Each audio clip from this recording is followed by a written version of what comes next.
Vamos a orar así, nos encomendamos al Señor para aprovechar bien el tiempo. Señor, te agradecemos, estamos acá nuevamente, un domingo, un espacio que hemos decidido separar para estar juntos, para estudiar tu palabra juntos, para seguir profundizando en lo que es tu revelación, lo que vos dejaste escrito con un propósito.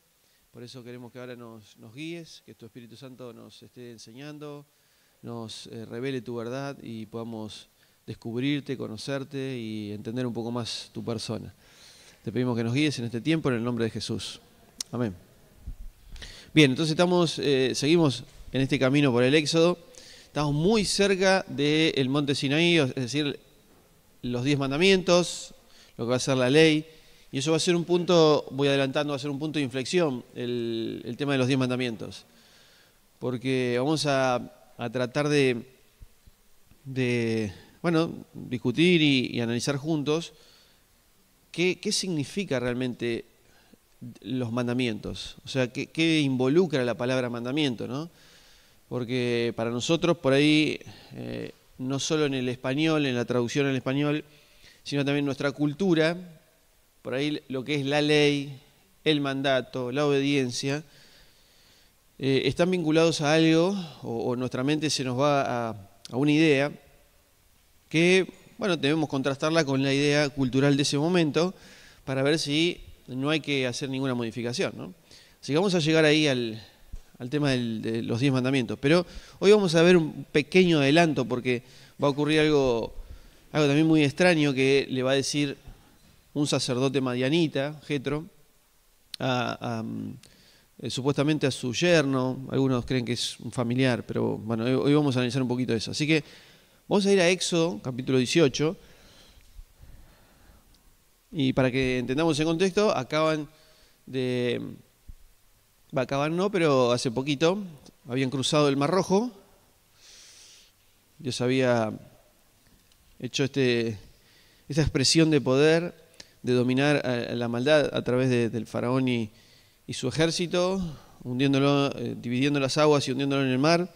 El pueblo pasa sobre lo seco y empieza este camino por el desierto hacia la tierra prometida. Ahí hay un par de quejas del pueblo de Israel porque no tienen nada para tomar, no tienen nada para comer y es lógico, ¿para qué venimos acá al desierto? Nos vamos a morir y demás, ¿no?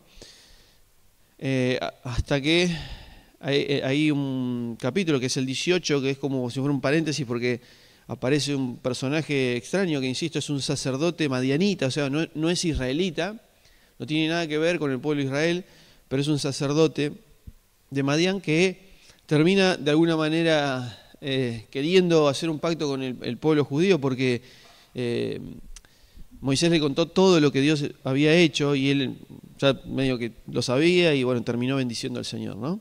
Eso es lo que vimos el domingo pasado con Mauro, que nos contó un poco lo que fueron los primeros 12 versículos del capítulo 18. Y hoy vamos a leer desde el versículo 13. Entonces vamos a leer Éxodo 18, del verso 13 en adelante. Dice así: sucedió al día siguiente, después de que Jetro y Moisés comieron ahí, hicieron una cena, ¿no? Una especie de pacto. Al día siguiente Moisés se sentó a juzgar al pueblo, porque el pueblo se presentaba delante de Moisés desde la mañana hasta la tarde. Y viendo el suegro de Moisés todo lo que él hacía para el pueblo, dijo: ¿qué es esto que haces con el pueblo? ¿Por qué te sientas tú solo y todo el pueblo se presenta ante ti desde la mañana hasta la tarde? Respondió Moisés a su suegro: porque el pueblo viene a mí para consultar a Dios. Es decir, el pueblo iba a consultar a Dios y el intermediario era Moisés, ¿no? También cuando tiene un asunto y viene a mí y yo juzgo entre un hombre y su prójimo y les doy a conocer los estatutos de Dios y sus leyes. ¿Notaron algo raro en este pasaje? ¿Qué le da a conocer Moisés? ¿Cuáles? Todavía no estaban. Bien, esta es una manera más de graficar cómo la escritura hebrea no es como nosotros creemos, lineal, ¿no? Histórica lineal, que primero un suceso, después otro, ¿no? De hecho, nosotros lo vemos desde Génesis 1, ¿no? Génesis 1 me dice que Dios creó todas las cosas, inclusive las plantas y demás, pero en el capítulo 2 decimos que no había plantas. Entonces uno dice, pero ¿cómo? Si en el capítulo 1 dice que creó las plantas, si en el capítulo 2 dice que no hay plantas. Porque la manera de escribir y de pensar para los hebreos es una forma cíclica, o sea, que siempre vuelve como a comenzar y a contar la historia de nuevo. ¿Me siguen? O sea, no es lineal, no es un suceso tras otro, como nosotros estamos acostumbrados en lo que sería, por ejemplo, una historia, ¿no?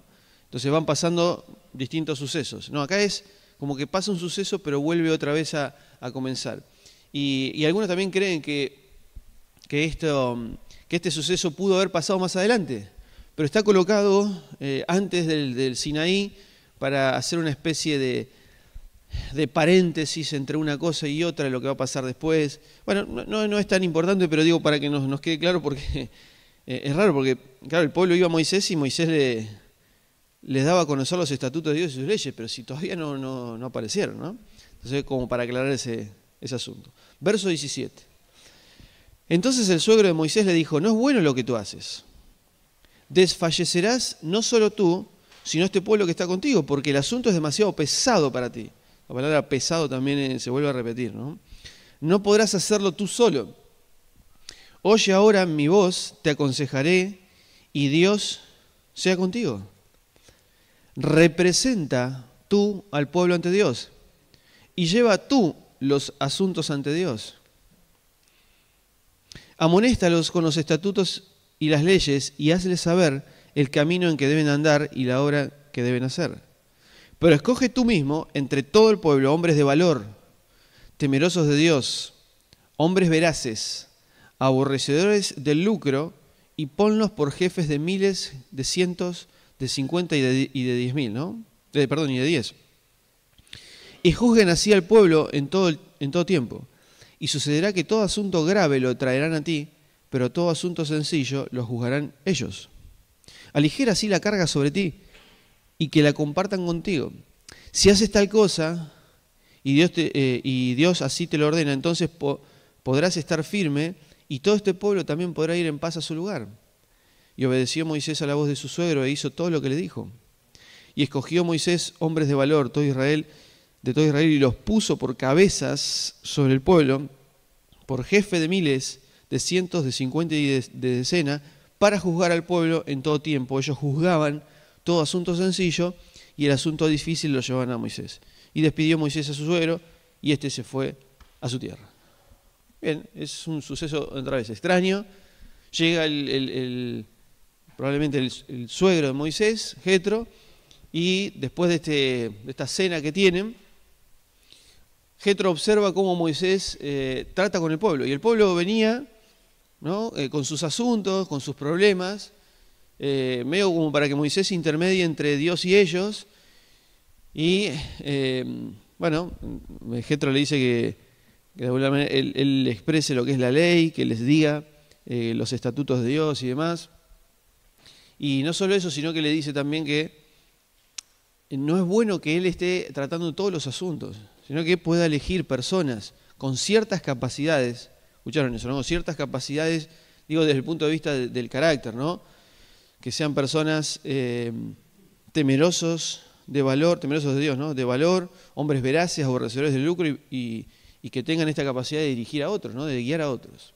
Bien, y dice que Jetro le dijo esto a Moisés, y Moisés lo hizo, y bueno, y ahora empezó a desligar o a delegar la carga en otros.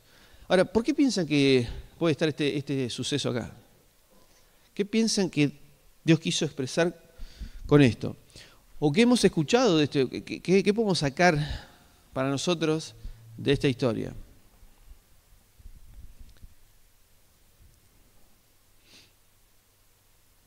Por ejemplo, la humildad de Moisés. Interesante, ¿eh? Muy bien. ¿Por qué la humildad de Moisés? Bien, también, esto lo habíamos visto el domingo pasado, ¿no? Esto de incluir a todos los pueblos, esta idea también del sacerdote Madián, no solo queriendo hacer un pacto con el pueblo de Israel, sino que también ahora está como dando consejos, ¿no? Un sacerdote no israelita le da un consejo a el representante del pueblo de Israel, a Moisés, diciendo, vos, me parece que le estás cerrando, tenés que hacer esta movida como para que no te caiga todo sobre vos, ¿no? Pero también es cierto que hay una humildad de parte de Moisés. ¿Por qué? Porque él era el representante de Dios, ¿no? Frente al pueblo. Pero ahora un sacerdote que no tiene nada que ver con el pueblo le está diciendo, ¿por qué no elegís más personas con las cuales vos podés delegar también tu autoridad y otros pueden solucionar conflictos? Entonces, eso es lo que está haciendo. Para hacer esto, obvio, necesito humildad, porque Moisés podría haber dicho, no, pero el elegido soy yo. Yo soy lo importante. O sea, Dios me eligió a mí, lo lamento, será una carga muy grande, pero yo soy el elegido. ¿Qué más? Sí.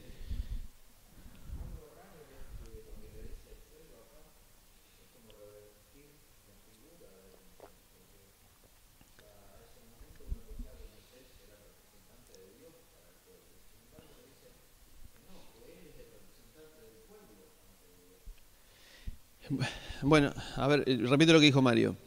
Mario dice que es como una especie de rara de dar vuelta la situación, porque para Mario, digamos, Moisés era el representante de Dios para el pueblo.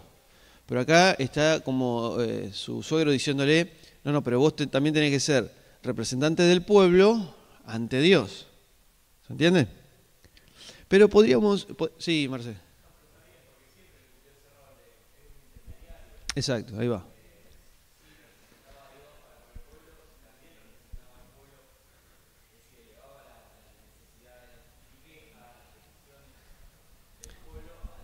Exacto, o sea, siempre tenemos esta idea, ¿no? Que generalmente el sacerdote o el representante de Dios, el intermediario, representa a Dios ante los demás. Pero a veces nos olvidamos que también, que aparece pocas veces, en este caso Moisés también representó, creo que yo recuerdo una ocasión, ¿recuerdan?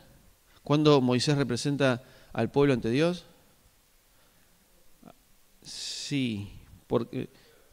¿Cómo? Por ejemplo, con lo del becerro. Cuando también, recuerdo cuando Moisés sube y Dios quiere decir, vamos a arrancar de nuevo, la verdad que este pueblo no va más. Entonces, ahí Moisés dice, no, pero no hagas nada, o sea, acordate del pacto. Él intercede por medio del pueblo para que Dios no actúe, ¿no? Pero sí, es un buen detalle, o sea, hay una representatividad no solo de Dios hacia el pueblo, sino también del pueblo hacia Dios. ¿Algo más? ¿Para qué contamos esta historia?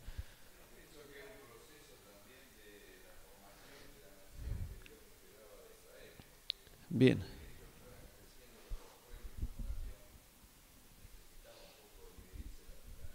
Bien, es una cuestión de organización, ¿no? Néstor dice, está creciendo el pueblo y obviamente van siendo cada vez más y es una cuestión de organización. ¿Algo más?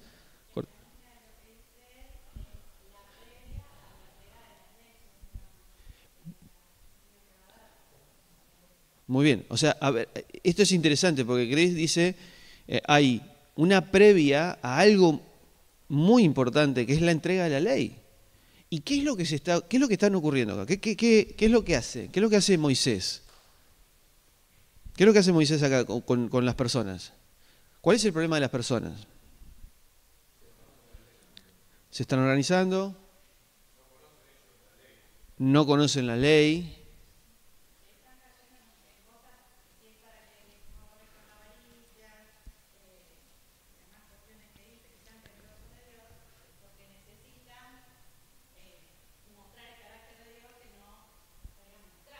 Ahí va. A ver, si Moisés tiene que elegir personas temerosas de Dios, que no dice que no amen el lucro, ¿por qué aclara no amen el lucro? Los intermediarios, ¿no? Los que van a juzgar. ¿Por qué? Ahí está, para que no sean corruptibles, para que sean lo más justo posible, porque ¿qué pasaba entonces? Había pleitos, cuestiones a resolver, conflictos entre las personas. Eso es muy extraño porque eso no ocurre, ¿no? En la actualidad tampoco ocurre, pero hay personas que son intermediarias, como Moisés, está intermediando entre dos personas que tienen un conflicto. ¿Y qué es lo que tiene que aplicar para solucionar ese conflicto? La ley de Dios. Vamos a resumirlo así. Hay conflicto entre dos personas y la ley de Dios es la que determina cuál es la solución. Si nosotros trasladáramos ese suceso al año 2024 en cualquier, no diría en cualquier parte del mundo, pero en países como el nuestro, como cualquier otro de nuestra cultura. Si dos personas tienen un gran conflicto, ¿qué hacen? ¿A dónde van? A la justicia. ¿Qué hace el juez? Evalúa las dos partes y en función de la ley, ¿qué hace? Juzga, dicta sentencia y demás. Es decir, el juez dice, vos hiciste esto y vos hiciste lo otro. ¿Ah? O, en un caso puede ser, vos hiciste esto, vos sos el que está recibiendo todo el mal, ¿no? ¿Y qué hace el juez? ¿Cómo hace para tomar una determinación? ¿Dónde va? El código, ¿no? Hay un código que dice, si una persona hace, voy a poner un ejemplo como para tener, si una persona asesina a otro, ¿no? Esta persona le corresponde tal pena, ¿está bien? ¿De dónde saca eso? Del Código Penal, por ejemplo, ¿no? Entonces hay un montón de leyes que legislan la manera en que vamos a tratar a la persona que cometió un acto que es incorrecto. ¿Me siguen? Entonces un juez tiene un código que lo legisla, que es prescriptivo, es decir, que si alguien comete un delito, el juez tiene la facultad para, según este código, aplicar una pena que le corresponde a esta persona. ¿Está bien? Ahora, volviendo atrás a la antigüedad, cuando dos personas tenían un conflicto, ahí iban a Moisés. ¿Qué aplicaban? ¿Qué aplicaba Moisés? Bueno, el código de Dios. ¿Cómo funciona el código de Dios?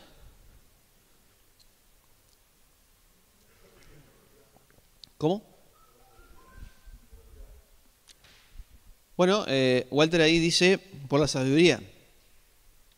Para ver. Dijimos que en la actualidad el juez actúa de acuerdo a un código. Pero Walter está diciendo que ahora, o mejor dicho, en la antigüedad, en el caso de Moisés, él juzgaba según la sabiduría. ¿Con cuál nos quedamos? ¿Cuál es la correcta? Con los dos.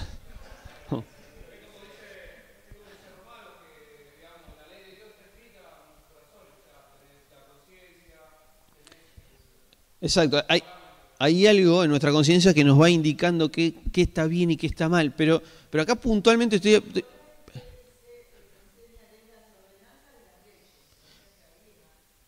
había leyes. Bien, había leyes. ¿Y qué se hacía con esas leyes?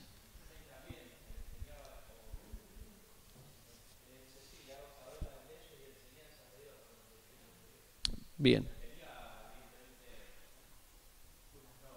Unas normas. ¿Pero qué hacían las normas? Las normas me dicen lo que... Por ejemplo, si, no sé, había un conflicto entre dos personas y uno se acostó con la mujer del prójimo. ¿Qué dice la ley cuando una persona se acuesta con alguien que no es su esposa?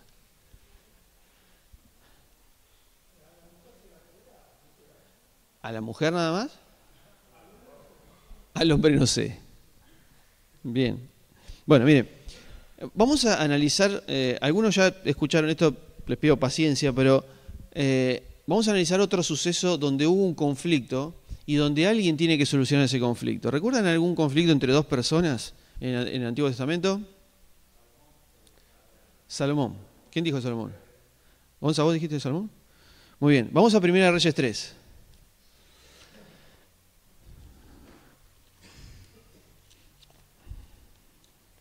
Y ahora sí me van a ayudar ustedes, ¿eh? Vamos, Primera Reyes 3. Vamos a escribir algunas cosas.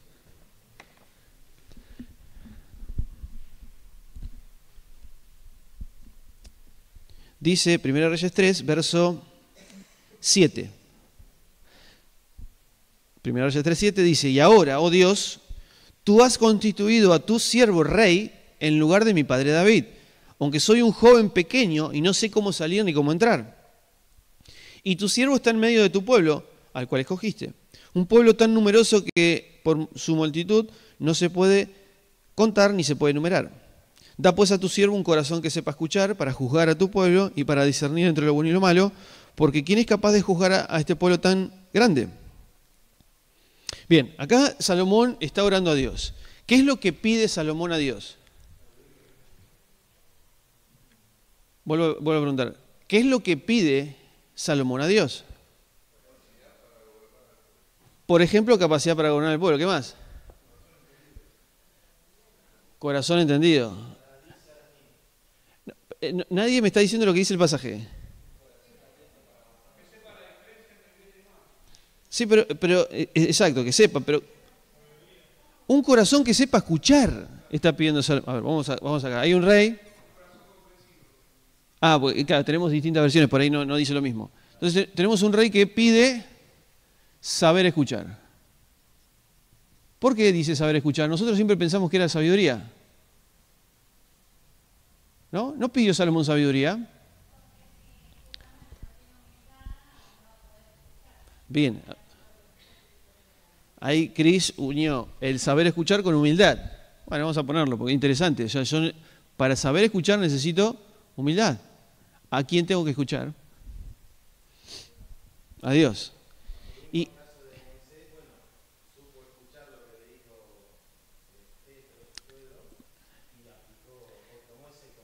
bien, bueno, es verdad, ahí también supo escuchar, pero yo estoy, digamos, puntualizando en saber escuchar qué cosa.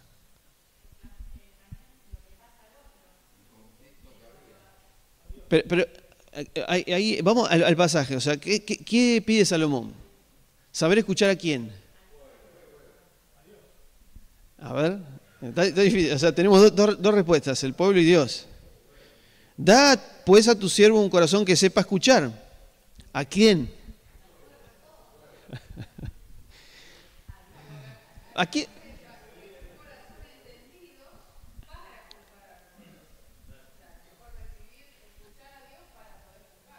Bien, ¿quién tiene la sabiduría para poder juzgar al pueblo?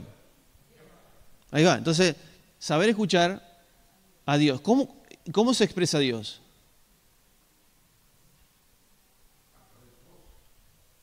Bien, pero no hay una voz audible en todos los casos. ¿Cómo se expresó Dios? No, pero en el caso acá de puntual, en el caso puntual acá, digo, no solo de esta historia, sino la anterior. ¿Cómo se expresó Dios? Las leyes, la ley. La ley. ¿Bien? Entonces, un rey que acaba de recibir la autoridad de parte de Dios necesita saber escuchar la ley de Dios. ¿Qué hay en la ley de Dios? Bueno, ahí Walter tiró una lista, ¿no? Mandamientos, estatutos, decretos. ¿Qué es eso? Ordenanzas. Son palabras raras porque, otra vez, si nosotros pensamos en ordenanzas, estatutos, decretos, yo pienso en lo que es el Código Penal. ¿Será igual la ley que el Código Penal nuestro? Voy a poner esto. Lo que hay en la ley de Dios es la sabiduría de Dios. Esto es lo que hay. Sabiduría de Dios. En la ley está toda la sabiduría de Dios. O sea, tenemos alguien que tiene autoridad, delegada por Dios, que necesita saber escuchar la sabiduría de Dios. ¿Me siguen? Bien. Ahora, entonces, Salomón tiene la sabiduría de Dios, ¿no? Porque eso es lo que... Miren cómo termina el capítulo 3. Digo, para adelantarnos a la historia, pero miren cómo termina el verso 28. Y todo Israel se enteró de la sentencia que había dado el rey y tuvieron temor al rey porque vieron que la sabiduría de Dios estaba en el corazón para hacer justicia. ¿Con qué aplicaba justicia Salomón? Con esto. Pero, a ver, por eso les di el ejemplo de la actualidad. ¿con qué hubiera aplicado un juez en la actualidad justicia? ¿Con qué? Con el Código Penal. ¿Con qué aplica la ley el rey en la antigüedad? Con la sabiduría de Dios. Bien, ahora vamos a ver qué es eso. Entonces tenemos en el capítulo 3 de Reyes que Salomón le pide saber escuchar para escuchar la sabiduría de Dios, y Dios le da sabiduría. Y lo primero que tenemos, después de este suceso, del pedido de sabiduría, es un problema entre dos mujeres. Verso 16. Vamos a leer, miren. Primero de Reyes 3, 16. Dos mujeres prostitutas vinieron al rey y se pusieron de pie delante de él. Y dijo una de las mujeres: ay, señor mío, esta mujer y yo habitamos en la misma casa y di a luz mientras estaba con ella en la casa. Sucedió que 3 días después, o sea, hay dos mujeres que tienen 2 hijos recién nacidos, y esta mujer también dio a luz. Nosotras estábamos juntas y ningún extraño estaba con nosotras en la casa. O sea, 2 mujeres con sus propios hijos, sin nadie más en una casa. Y el hijo de esta mujer murió durante la noche, porque ella se durmió sobre él. Levantándose a medianoche, tomó mi hijo de junto a mí, pues tu servidora estaba dormida, y lo hizo recostar en su regazo, en tanto que su hijo muerto lo recostó en mi seno. Cuando me levanté por la mañana para amamantar a mi hijo, he aquí estaba muerto, pero por la mañana lo observé bien, y aquí no era mi hijo, el que yo había parido. Pero la otra mujer replicó: no, sino que mi hijo es el vivo y tu hijo es el muerto. Y la otra volvió a decir: no, tu hijo es el muerto y mi hijo el vivo. Y disputaban, había un conflicto muchísimo delante del rey. Entonces dijo el rey: esta dice, mi hijo es el que vive y tu hijo es el muerto. Y la otra dice: no, sino al revés. Verso 24. Y el rey dijo: tráigame una espada. Cuando trajeron la espada ante el rey, dispuso el rey partir al niño vivo en 2 y dar la mitad a la una y la mitad a la otra. Pero entonces la mujer de quien era el hijo vivo habló al rey, porque sus entrañas se conmovieron por su hijo, y exclamó: ay, señor mío, dad a esta al niño vivo, pero no lo hagan morir. Pero la otra dijo: no sea ni para mí ni para ti, partidlo.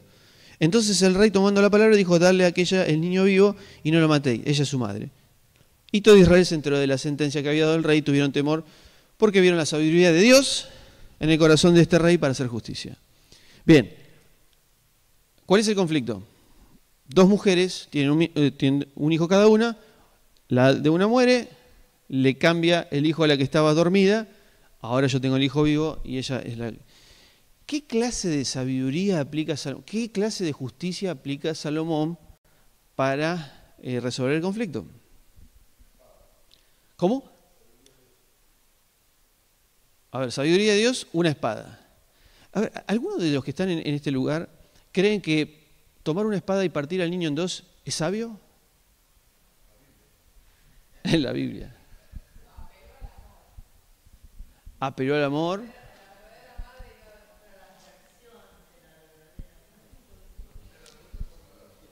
La reacción de la madre. Bien. Bueno, pero está claro que lo que quiso hacer Salomón no es sabio, ¿está? ¿Está bien? Quiso partir al niño en 2. Bien. ¿Qué quiso hacer con este suceso? Aplicando sabiduría de Dios. ¿Qué quiso expresar? ¿Qué quiso sacar a la luz? La verdad, por ejemplo. Entonces, con la sabiduría de Dios podemos encontrar, por ejemplo, verdad. ¿Qué más?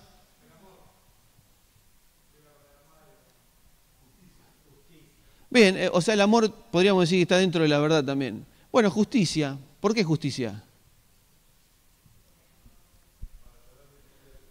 O sea, había dos personas, y una le hizo daño a la otra. ¿De qué manera? A ver, vamos a hacer así. Esta es la buena, ¿está bien? Y esta es la mala, ¿está? Ahora, la mala, ¿por qué le robó el hijo? Por egoísmo. ¿Por qué egoísmo?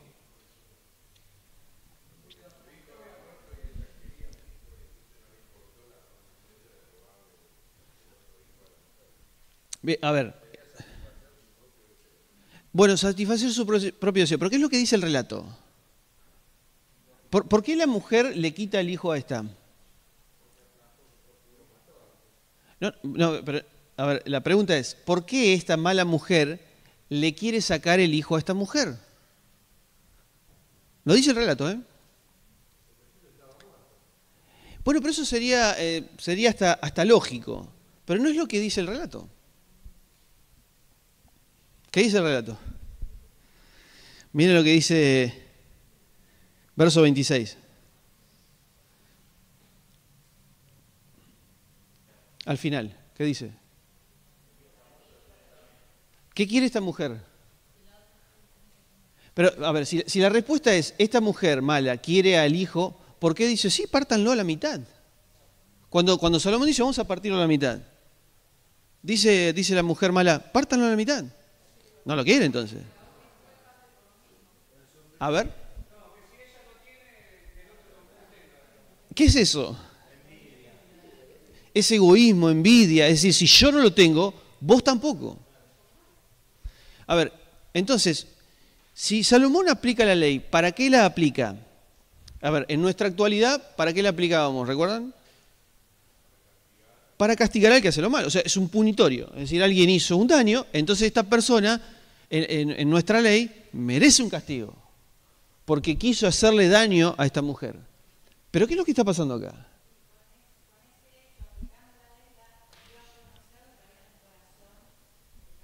Ahí va. Ahí está. Lo que está haciendo la sabiduría de Dios, aplicada por medio de Salomón, con una cosa tan extraña como partir al medio un bebé con una espada, es hacer saltar cuál de las dos tiene odio en su corazón. ¿Cuál de las dos tiene envidia en su corazón? ¿Se dan cuenta? Lo que hace la ley que expresa lo que hay. Hay una mujer que dice, cuando escucha que van a partir al niño en dos, dice, no le hagan, dásela a ella, no hay ningún problema. Está dispuesta a soltar, es algo que realmente es suyo, deja de pelear por lo suyo y está dispuesta a dárselo a la otra con tal de que a esta persona, al niño, no le pase nada. Pero la mala, ¿qué está haciendo? ¿No? Perdón, me pongo de mala y bueno, parece raro, pero la mala está queriendo que lo partan al niño en dos. O sea, quiere que Salomón abra al niño en dos, porque en realidad lo que ella está buscando es que esta mujer no tenga el hijo. ¿Se dan cuenta? Nosotros siempre decimos, para mí, mal, es un fallo salomónico. ¿Qué estamos diciendo cuando decimos eso? En la actualidad lo usa hasta donde se hizo justicia. Pero en realidad, por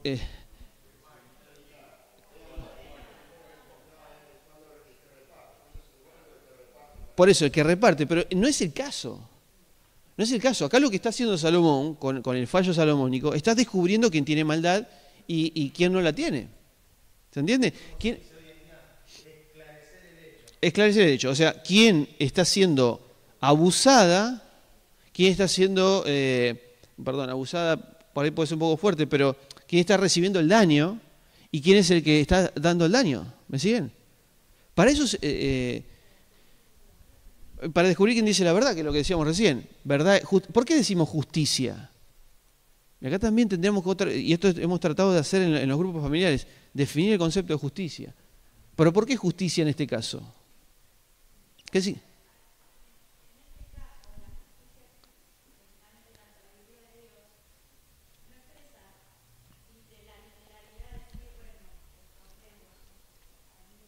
Sí.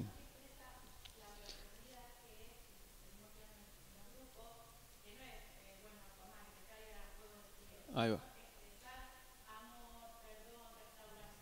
Exactamente. Entonces, lo que dice Cris es que la justicia no es simplemente darle a alguien, como decía Martín, ¿no? Que en la actualidad alguien hace un daño, tiene un punitorio, sino que la justicia es restablecer vínculos, restaurar y hacer saltar la maldad, porque la maldad tiene que salir de nuestros entornos para que dejemos de maltratarnos entre nosotros. Porque la sabiduría de Dios expresa el carácter de un Dios que reconcilia, que ama, que busca el beneficio del otro. Entonces, el concepto de justicia no es simplemente repartir, como decía Esteban también, repartir lo justo para cada uno, sino que es solucionar un conflicto.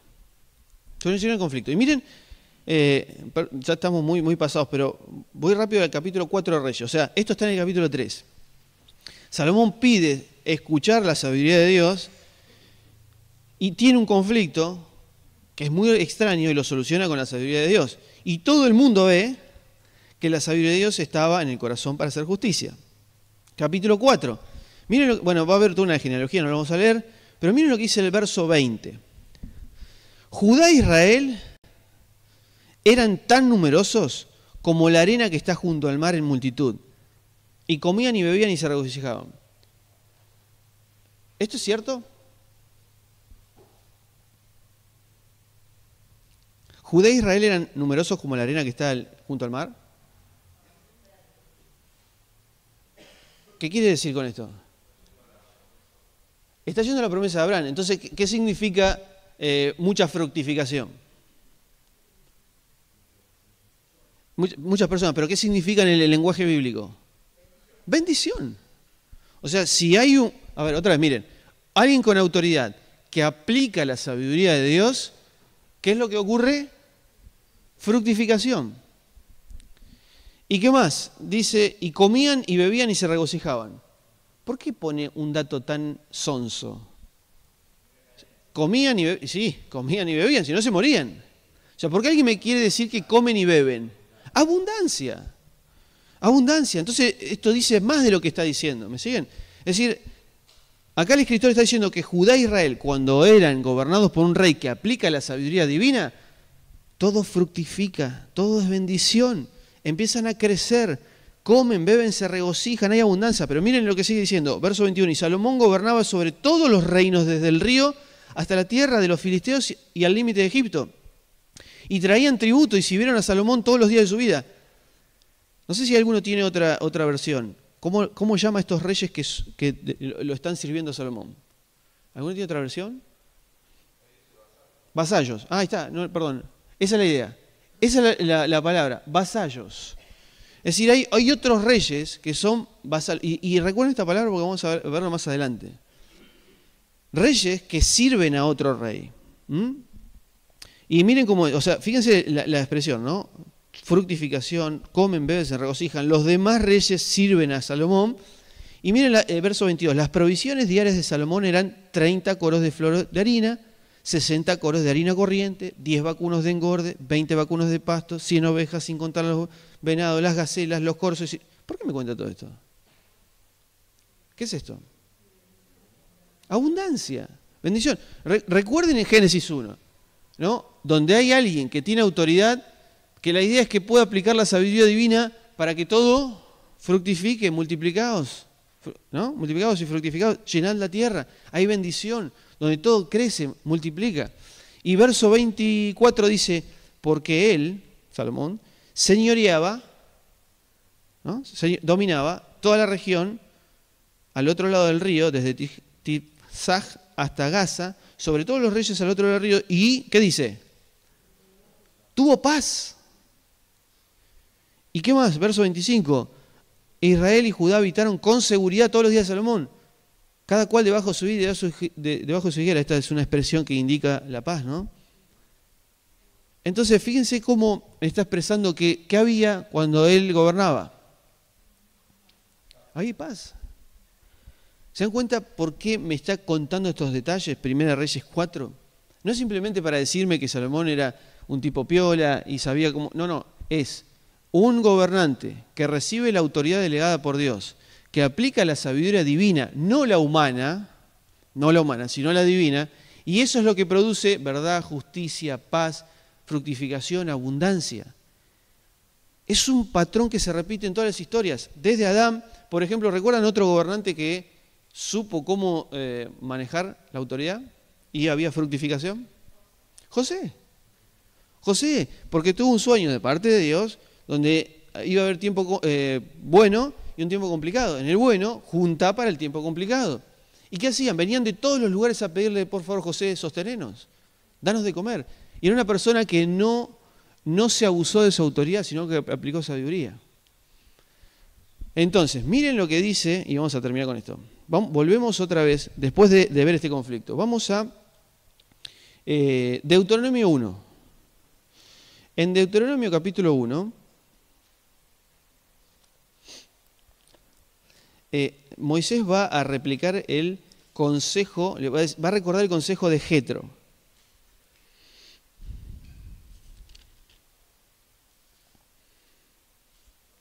Y miren qué es lo que tiene que buscar Moisés en las personas. Dice Deuteronomio capítulo 1, vamos a leer el verso 9.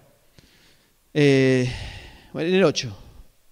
Miren, ved que pongo la tierra delante de ustedes. Entrad y tomad posesión de la tierra, ¿no? Están por entrar a la tierra prometida. Que Dios juró a vuestros padres, a Abraham, Isaac y Jacob, que le daría. Bien, verso 9. En aquel tiempo os hablé diciendo, no podré sostenerlo yo solo. Dios os ha multiplicado y aquí sois como la multitud de las estrellas de los cielos. Otra expresión que implica la bendición de Dios. Jehová vuestro Dios, el Dios de vuestros padres, os aumente 1000 veces más de lo que sois y bendiga tal como os ha hablado. Pero ¿cómo podré yo, verso 12, soportar vuestra molestia, vuestra carga y vuestra contención? ¿Qué está diciendo acá Salomón? Moisés? ¿De qué? ¿Está superado de qué? Problemas y pleitos. O sea, hay conflicto entre las personas. ¿Y Moisés qué tiene que hacer? Resolverlo, pero no puede. Entonces, miren lo que dice el verso 13, Deuteronomio 1. Dadme de vuestra parte, varones inteligentes, dice. Está bien, no es que esté mal la traducción, pero para poder entender la palabra correcta, sabios. ¿Por qué sabios? Entendidos y conocidos de vuestras tribus, a quienes yo ponga por caudillos vuestros. Y me respondisteis, bueno será que hagamos lo que has dicho. Está recordando lo que pasó, ¿no? Tomé pues las cabezas de vuestras tribus, varones, otra vez, sabios y conocidos, y los puse por caudillos, por jefes, de 50, ¿no? Decenas. Verso 16, y a esos, vuestros jueces, en aquel tiempo mandé diciendo, ¿qué tienen que hacer? Escuchad a vuestros hermanos y juzgad ¿con qué? Con equidad, con justicia, entre cada uno y su hermano, y su vecino o su vecino extranjero. Miren, no hagan favoritismos en el juicio. Escuchen tanto al pequeño, miren esto, acá, pequeño como al grande. ¿Ven la idea? Al pequeño como al grande. No intimiden o no os intimidéis, delante de ningún hombre. O sea, no tengan miedo, porque el juicio pertenece a Dios. La causa que os sea demasiado difícil, me la traen a mí y yo la oiré. En aquel tiempo os prescribí todo lo que debías hacer. ¿Se dan cuenta? Que Moisés, cuando empieza el pueblo a crecer, empiezan los conflictos, empiezan las envidias, los problemas.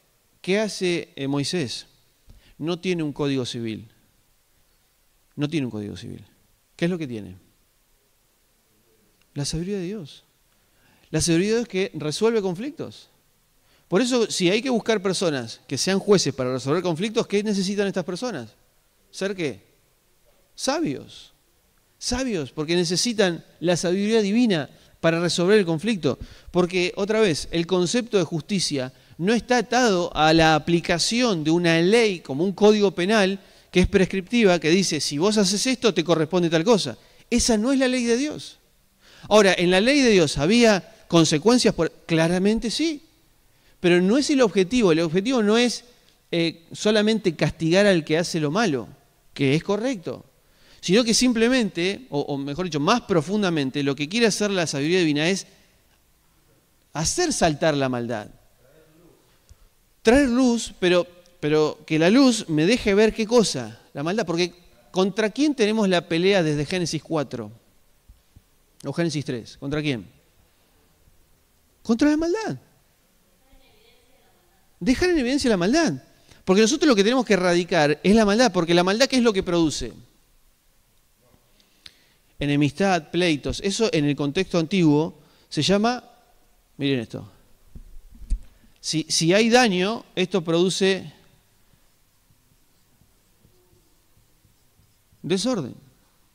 Y si un rey no sabe ordenar a su propio pueblo y hay desorden, ¿en qué está en juego? Su autoridad, su nombre, su reputación. ¿Se entiende? Entonces, el rey tiene que aplicar sabiduría porque está representando a Dios, en este caso, en el caso de Salomón, o cualquier otro rey en nombre de Dios, está aplicando la sabiduría divina porque lo que tiene que generar es, lo contrario al desorden es, orden. Y el orden es traducido igual a buenos tratos, sacando la maldad del medio. Porque la maldad es lo que a mí me genera que esta persona no disfruta al niño porque yo no lo puedo disfrutar. Si yo no lo tengo, ellos tampoco. ¿Se dan cuenta la maldad a dónde llega, no? Entonces lo que está haciendo el rey, o en el caso de Moisés, este representante de Dios que tiene que guiar al pueblo y solucionar conflictos, eligiendo personas que usen la sabiduría divina para solucionar los conflictos y hacer saltar quién es el que tiene la maldad, quiénes están generando el desorden. Entonces, el caos, ¿no? Y esto es Génesis 1. Dios transformando el desorden en orden, las tinieblas en luz. Es decir, los malos tratos en buenos tratos. Porque lo que expresan estas personas, o deberían expresar estas personas, es la sabiduría de Dios, porque están representando al rey con mayúscula.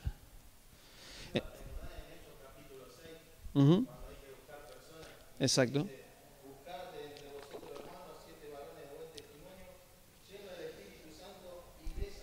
Ahí está.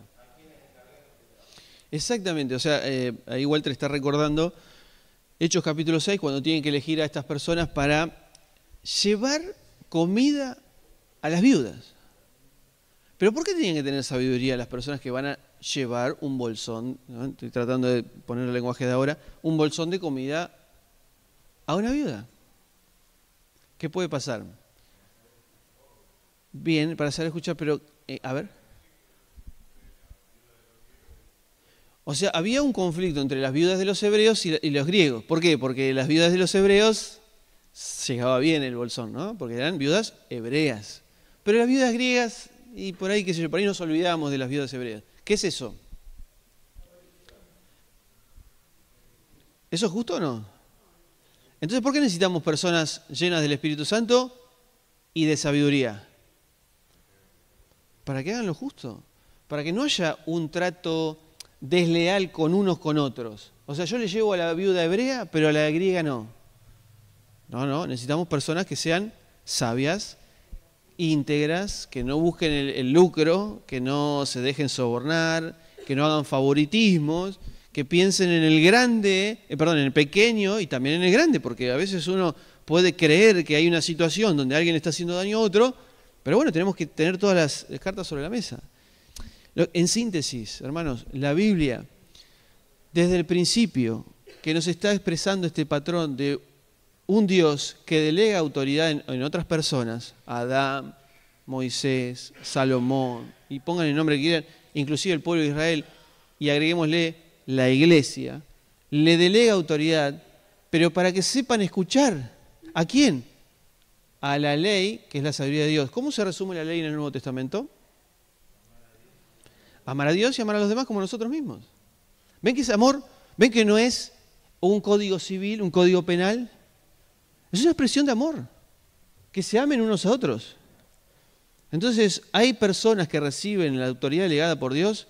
¿Qué dice Santiago? ¿Recuerdan capítulo 1 al final? ¿Qué tengo que hacer? Dice, en el capítulo 1 dice, si te falta sabiduría, pedísela a Dios. Sabiduría. ¿Qué dice al final del capítulo 1? Esto. Que tenemos que ser prontos para qué. Y tardos para hablar y para enojarnos. ¿Ven el contraste entre saber escuchar y hablar rápido? No es que yo tengo que ser una persona, voy a prestar atención, porque me cuesta, porque siempre tiendo a hablar, ¿no? Soy una persona que soy así. Tiendo a hablar y no dejo hablar a los demás. Entonces tengo que frenar y tengo que escuchar a los demás. ¿Es ese el consejo? por ejemplo, ¿ven? ¿De dónde vienen nuestras guerras? Entonces, Santiago, aunque nos cueste verlo, está hablando exactamente lo mismo. Es cómo puedo yo saber escuchar para aprender la sabiduría divina y no generar conflictos. Porque ¿de dónde vienen nuestros pleitos, nuestras guerras? De nuestros deseos. Porque piden, pero piden mal. Entonces hay guerras continuas. Entonces toda la Biblia habla de personas que tienen autoridad para saber escuchar la sabiduría divina para que haya buenos tratos. Y la gente de afuera que no conoce a Dios, vea estos buenos tratos y diga, yo quiero ser gobernado por el Rey Supremo que los guía a ustedes y que les dio la sabiduría. Exacto, lo mismo. El libro de Santiago es una expresión muy fuerte también del libro de Proverbios. Y ahí es donde vemos en Proverbios exactamente esta idea. Un rey que le enseña a su hijo que tiene que escuchar la sabiduría de Dios, personificada en una mujer sabia, prudente. Proverbios 31, no es una mujer literal, es una mujer prudente, es la sabiduría de Dios. Versus una mujer imprudente, prostituta, adúltera, seductora, que lo único que busca es llevarnos a la maldad. Entonces, en síntesis, estamos entrando en este cuello de botella donde nos lleva otra vez a la ley, al monte Sinaí. Y Jetro, un sacerdote pagano o no israelita, le está dando este consejo. Elegí personas que sean sabias en cuanto a la ley de Dios, o sea, sepan qué es la ley de Dios, que la ley de Dios no es simplemente un código penal. La ley es una expresión de sabiduría. Es la idea que yo pueda masticar la ley, meditar en la ley de Dios y pueda saber cómo la ley de Dios me ayuda a mí a descifrar, discernir lo bueno y lo malo, a descubrir dónde está la maldad, inclusive en mi corazón. ¿Se entiende? Entonces, ese es el objetivo de la ley de Dios. Y ahí es donde vamos a ir ahora en el Sinaí. Vamos a dedicar un par de domingos, no ahora, pero quizá dentro de 15 días, vamos a empezar a dedicar 2 o 3 domingos a entender que, y hoy está un poquito en la hoja también, que la ley no es una visión occidental de lo que es la ley. La ley en la antigüedad tiene más que ver con un desarrollo de sabiduría, donde la persona que tiene que gobernar mastica la sabiduría de Dios para saber cómo resolver conflictos. Y la iglesia, adivinen qué es lo mismo. Somos personas que tenemos que intentar pedirle a Dios que nos dé masticar su sabiduría, que es el amor a los demás, para poder resolver los conflictos que tenemos a diario, con nuestra familia, con nuestros hijos, nuestra esposa, los hermanos, los vecinos, los compañeros de trabajo, todos. Tenemos el ministerio de la reconciliación, reconciliados con Dios y reconciliados unos con otros. Esa es la idea del consejo de Jetro a Moisés. Oramos. Gracias, Señor, porque hemos podido disfrutar una vez más de tu palabra. Y todas estas historias también son difíciles de digerir en cuanto a nuestra cultura. Por eso intentamos hacer este ejercicio con todos nuestros errores y nuestra debilidad para descubrirla. Pero intentamos realmente saber qué es lo que pasó, cuál era la idea, cuál era tu intención. No, este pasaje muchas veces lo hemos usado simplemente para hablar de cómo organizar una empresa o cómo organizar algo, ¿no? De delegar autoridad. Si bien tiene que ver con eso, Señor, hay mucho más. Y es que personas que puedan saber escuchar tu sabiduría puedan ser lo más verdaderos y justos posibles para solucionar problemas, para saber dónde está la maldad, para descubrir la maldad y sacarla de en medio, porque eso es lo que nos divide, lo que, como le dijo Dios a Caín, el mal está agazapado a la puerta, vos podés dominarlo, no te dejes dominar por la maldad. Y muchas veces nosotros caemos en el mismo error y nos dejamos gobernar por la maldad y queremos dañar a nuestro prójimo, queremos sacarlo de medio, queremos hacer todo lo posible para que esta persona no siga en medio nuestro. Pero tú nos has dado tu sabiduría, que es la que produce amor, reconciliación, perdón, vuelta otra vez a unir lo que se desunió. Señor, necesitamos tu sabiduría. Te lo pedimos en el nombre de Jesús. Amén.